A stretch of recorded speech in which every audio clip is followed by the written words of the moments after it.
Economics. तो meaning of economics में हम पढ़ेंगे कि जो वर्ड इकोनॉमिक्स है वो दो ग्रीक्स वर्ड से ओरिजिनेट हुआ है।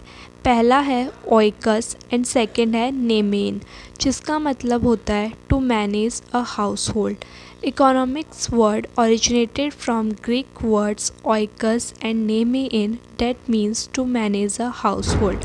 अगर हम इसके सेकंड पॉइंट की बात करें मीनिंग ऑफ इकोनॉमिक्स में, तो वो है science of house hold management. कि जो हाउस होल्ड मैनेजमेंट की जो भी साइंस होती है उसी की हम स्टडी करते हैं इकोनॉमिक्स में, या फिर इकोनॉमिक्स का मतलब ही होता है कि हाउस होल्ड मैनेजमेंट की साइंस। अगर हम डेफिनेशन ऑफ इकोनॉमिक्स की बात करें तो अलग अलग इकोनॉमिस्ट में डिफरेंसेस थे डेफिनेशन ऑफ इकोनॉमिक्स को लेके। हमने यहाँ पे दो डेफिनेशंस पढ़ी हैं। पहली है ज्वेथम।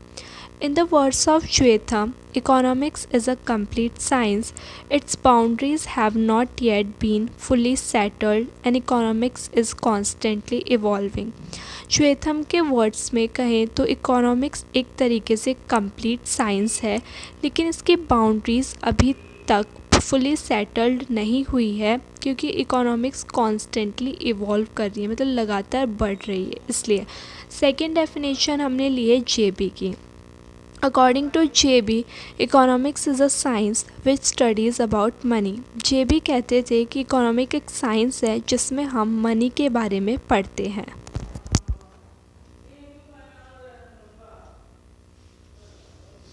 अब हम पढ़ेंगे नेचर ऑफ इकोनॉमिक्स। जो नेचर ऑफ इकोनॉमिक्स है इसमें हम सबसे पहले जानेंगे कि इकोनॉमिक्स एक साइंस है।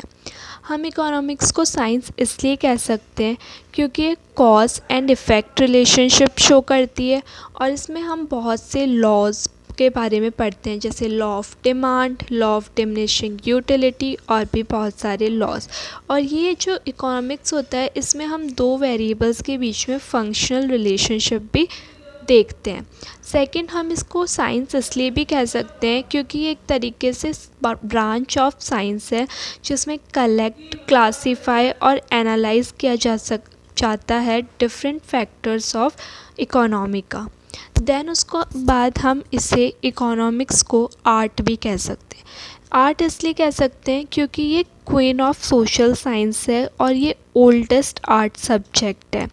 जैसा कि हमने देखा है कि सोसाइटी के हर सेक्शन में कोई ना कोई इंटरडिपेंडेंस होता है, उसी तरीके से इकोनॉमिक्स भी ह्यूमन बिहेवियर शो करती है, इसलिए हम इसको आर्ट भी कह सकते हैं। नेक्स्ट पॉइंट है कि economics is positive science. Economics positive science इसलिए है क्योंकि इसका एक नेचर होता है जो हमें बताता है व्हाट इज़, मतलब क्या है, जिसका रिज़ल्ट होता है, जिसका मतलब होता है रिज़ल्ट। सेकंड और लास्ट पॉइंट है economics is normative science. Economics को हम नॉर्मेटिव साइंस इसलिए कह सकते हैं क्योंकि ये कंसर्न होता है व्हाट ऑट टू बी से, जिसका मतलब होता है क्या होना चाहिए। अब हम जानेंगे scope of economics. Scope of economics को हम इस डायग्राम के थ्रू समझ सकते हैं। जैसे पहले तो हम ये जान लेते हैं कि स्कोप ऑफ इकोनॉमिक्स का मतलब क्या होता है। स्कोप ऑफ इकोनॉमिक्स का मतलब होता है, इसमें यह बताया जाता है कि हम इकोनॉमिक्स में क्या क्या स्टडी करते हैं। तो इस डायग्राम के थ्रू समझते हैं कि इकोनॉमिक सर्कल होता है, इसमें 4 पॉइंट्स होते हैं। पहला wants, second efforts, third wealth और लास्ट और फोर्थ सेटिस्फेक्शन। कि ह्यूमन बीइंग की कुछ वांट्स होती है, उन वांट्स को पाने के लिए या पूरा करने के लिए वो एफ़र्ट्स करता है। एफ़र्ट्स करने से उसको वेल्थ मिलता है और वेल्थ मिलने पे उसको सेटिस्फेक्शन होता है। जब उसको सेटिस्फेक्शन होता है उन चीज़ों से तो उसकी और वांट्स होती है, उस और वांट्स को पूरा करने के लिए वो और एफ़र्ट्स करता है, उससे वेल्थ मिलती है और फिर सेटिस्फेक्शन होता है। ये जो सर्कल है वो चलता रहता है, और स्कोप ऑफ इकोनॉमिक्स में हम इस सर्कल के चारों points wants, efforts, wealth, satisfaction से रिलेटेड ही स्टडी करते हैं।